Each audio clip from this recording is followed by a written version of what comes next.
Capítulo 1. Los comienzos. Lo invito a producir un pensamiento, uno solo, cualquiera. Ya sea que su pensamiento se relacione con un sentimiento de enojo, tristeza, inspiración, dicha o incluso deseo sexual, usted ha cambiado su cuerpo. Usted se cambió a sí mismo. Todos los pensamientos, sin importar si dicen no puedo, no soy suficientemente bueno o te amo, tienen efectos mensurables similares. Mientras está sentado muy cómodo leyendo esta página, sin mover ni un dedo, tenga presente que su cuerpo está experimentando una gran cantidad de cambios dinámicos. ¿Sabía que, impulsados por su último pensamiento, de repente su páncreas y su glándula suprarrenal ya están ocupados segregando un puñado de nuevas hormonas? Como una súbita tormenta eléctrica, distintas zonas de su cerebro se vieron invadidas por una creciente corriente eléctrica, liberando una turba de neuroquímicos que son demasiado numerosos para nombrarlos. Su vaso y su timo le enviaron un correo electrónico masivo al sistema inmune para efectuar alguna modificación. Empezaron a influir varios jugos gástricos diferentes. Su hígado comenzó a procesar las enzimas que no estaban presentes algunos minutos antes. El ritmo cardíaco varió, los pulmones alteraron su volumen de entrada y salida de aire y el flujo sanguíneo hacia los vasos capilares en manos y pies se modificó. Todo esto a partir de un solo pensamiento. Usted es así de poderoso. Sin embargo, ¿cómo es capaz de realizar todas esas acciones? Todos podemos comprender desde el punto de vista intelectual que el cerebro es capaz de manejar y regular muchas funciones diversas en todo el cuerpo, pero ¿qué grado de responsabilidad tenemos nosotros por el trabajo que realiza nuestro cerebro como presidente ejecutivo del cuerpo? Nos guste o no, una vez que se produce un pensamiento en el cerebro, el resto es historia. Todas las reacciones corporales que ocurren a partir de nuestro pensamiento intencional o del no intencional se despliegan detrás de las escenas de nuestra conciencia. Cuando lo consideramos detenidamente, es sorprendente darnos cuenta de cuán influyentes y extensos pueden ser los efectos de uno o dos pensamientos, conscientes o inconscientes. Por ejemplo, es posible que los pensamientos aparentemente inconscientes que corren por nuestra mente de manera cotidiana y repetida creen una cascada de reacciones químicas que produzcan un solo qué sentimos, sino cómo nos sentimos. Podemos aceptar que los efectos a largo plazo de nuestra manera de pensar habitual puedan ser la causa de que nuestro cuerpo pase a un estado de desequilibrio o de lo que denominamos enfermedad. Es probable que, momento a momento, entrenemos a nuestro cuerpo para que se enferme por medio de pensamientos y reacciones repetidos. Y si con solo pensar provocáramos que nuestra química interna se saliera tan a menudo del rango normal que el sistema de autorregulación del cuerpo al final debiese rendir estos estados anormales como normales o habituales? Es un proceso sutil, pero a la vez nunca le hayamos prestado demasiada atención hasta ahora. Es mi deseo que este libro le ofrezca algunas sugerencias para manejar su propio universo interno. Dado que estamos tratando el tema de la atención, ahora quiero que se detenga un momento, que esté atento y escuche. ¿Puede oír el zumbido del refrigerador? ¿El sonido de un auto que pasa por su casa? ¿Un ladrido distante? ¿Y qué hay de la resonancia del latido de su propio corazón?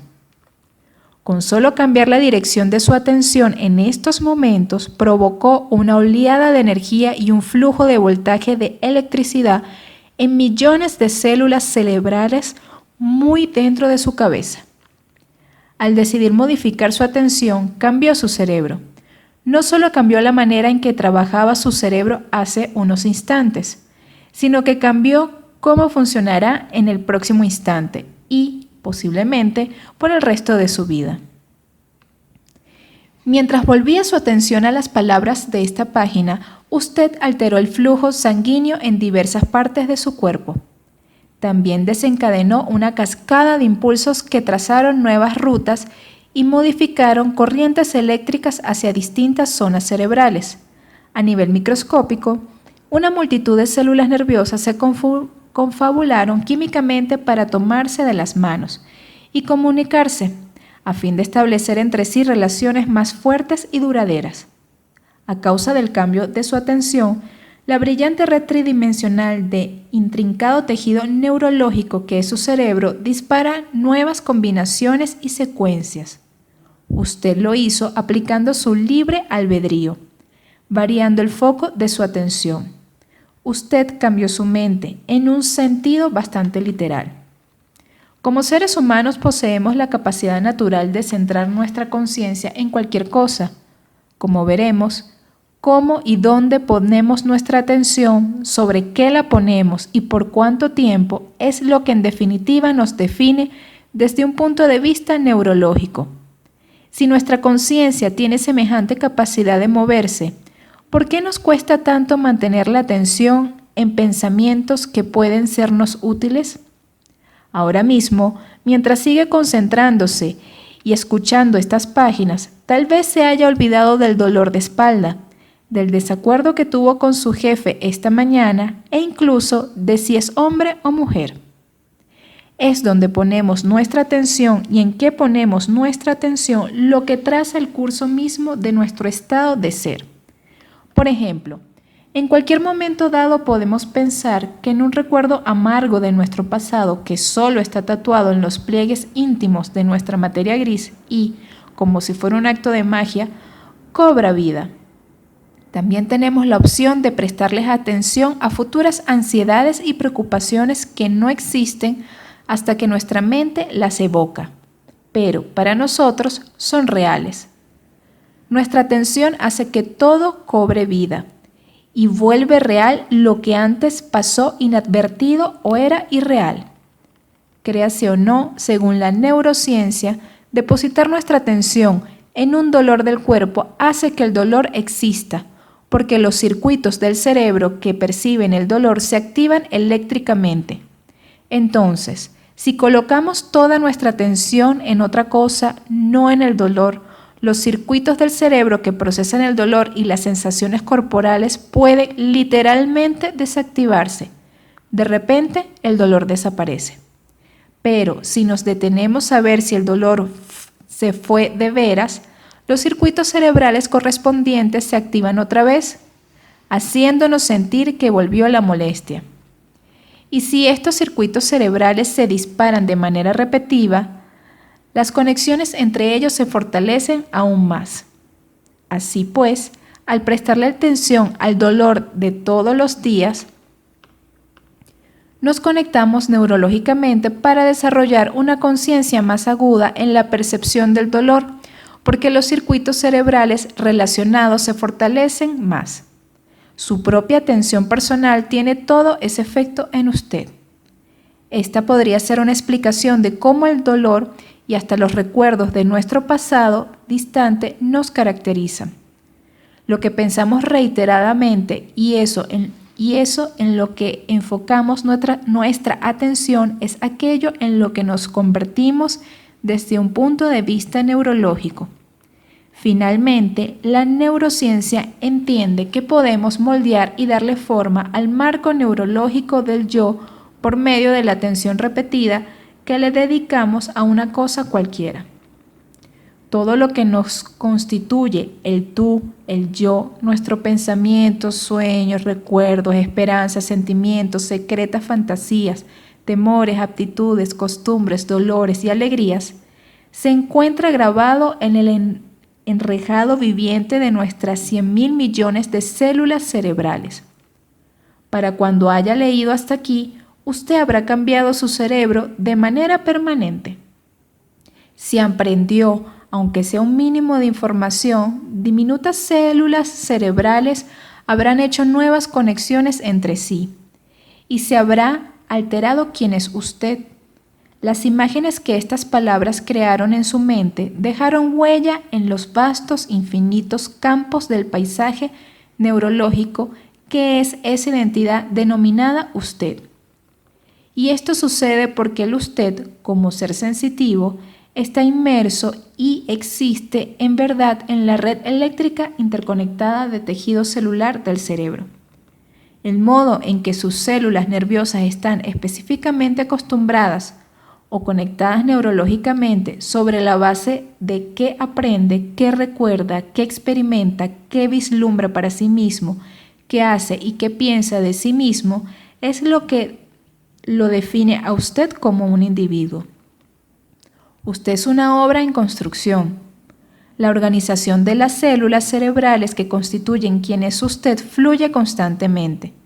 Olvide la noción de que el cerebro es estático, rígido y fijo. Por el contrario, nuestros pensamientos y experiencias continuamente remodelan y reorganizan las células cerebrales. Desde el punto de vista neurológico, somos transformados de manera permanente por los interminables estímulos del mundo. En lugar de imaginar las células nerviosas como palitos sólidos e inflexibles reunidos para constituir la materia gris de su cerebro, lo invito a considerarlas como patrones danzantes de delicadas fibras eléctricas en una red animada, que se conectan y desconectan todo el tiempo. Esto se acerca mucho más a la verdad de quién es usted. El hecho de que usted pueda leer y comprender las palabras de esta página se debe a las múltiples interacciones que ha tenido a lo largo de su vida. Distintas personas le enseñaron, lo instruyeron y, en esencia, cambiaron su cerebro microscópicamente. Si acepta la noción de que el cerebro sigue cambiando mientras lee estas páginas, con facilidad podrá ver que sus padres, sus maestros, sus vecinos, sus amigos, sus familiares y su cultura han contribuido a quien es usted en la actualidad. Son nuestros sentidos, a través de nuestras diversas experiencias, lo que escriben en la tabla de nuestra mente la historia de quienes somos. Nuestra maestría está en ser los sutiles conductores de esta orquesta maravillosa del cerebro y la mente, y como acabamos de ver, podemos dirigir los asuntos de la actividad mental. Ahora vamos a cambiar su cerebro un poco más todavía. Quiero enseñarle una nueva destreza. Estas son las instrucciones. Mírese la mano derecha. Tóquese el dedo pulgar con el meñique y después tóquese el pulgar con el índice. Luego, tóquese el pulgar con el anular y por último, el pulgar con el dedo mayor. Repite el procedimiento hasta que pueda hacerlo de manera automática. Luego, hágalo más rápido, que los dedos se muevan más aceleradamente sin cometer errores. Al cabo de unos minutos de prestar atención, debería poder dominar la acción. Para comprender bien el movimiento de los dedos, usted tuvo que salir de su estado de descanso, pasar de la relajación y la lectura a un estado más elevado de conciencia y atención. Voluntariamente, reanimó un poco su cerebro. Aumentó su nivel de atención por medio de su libre albedrío intencionalmente. Para poder recordar esta destreza, también tuvo que aumentar el nivel de energía del cerebro. Activó el regulador de intensidad de la lamparilla siempre encendida de su cerebro y esta ahora brilla más. Usted se motivó y su elección de hacerlo encendió su cerebro. Aprender y realizar la actividad le requirió ampliar su nivel de conciencia. Al haber aumentado el flujo sanguíneo y la actividad eléctrica en distintas áreas de su cerebro, usted pudo estar más presente en lo que estaba haciendo. Le impidió al cerebro deambular por cualquier otro pensamiento, a fin de poder aprender una nueva acción, y ese proceso necesitó energía. Usted cambió la disposición de millones de células cerebrales activadas en diversos patrones. Su acto intencional precisó voluntad, enfoque y atención. El resultado final es que, una vez más, usted ha cambiado neurológicamente. no solo por tener un pensamiento, sino también por desarrollar una acción o una nueva destreza. En un instante, quiero que cierre los ojos. En esta oportunidad, en lugar de hacer físicamente el ejercicio de los dedos, quiero que practique esa misma acción en su mente. Es decir, recuerde lo que hizo unos momentos atrás y mentalmente toque cada dedo del modo que le indiqué antes.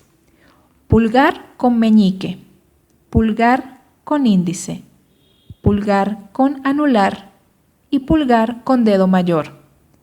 Ensaye mentalmente la actividad sin hacerla físicamente. Practíquela un par de veces y después abra los ojos. Se dio cuenta de que mientras practicaba mentalmente, su cerebro parecía imaginar la secuencia completa como lo hizo en verdad. De hecho, si prestó toda su atención a lo que estaba ensayando en su mente al enfocarse en la práctica mental de estas acciones de los dedos, usted encendió el mismo conjunto de células nerviosas en la misma parte de su cerebro que habría usado si la práctica hubiera sido real.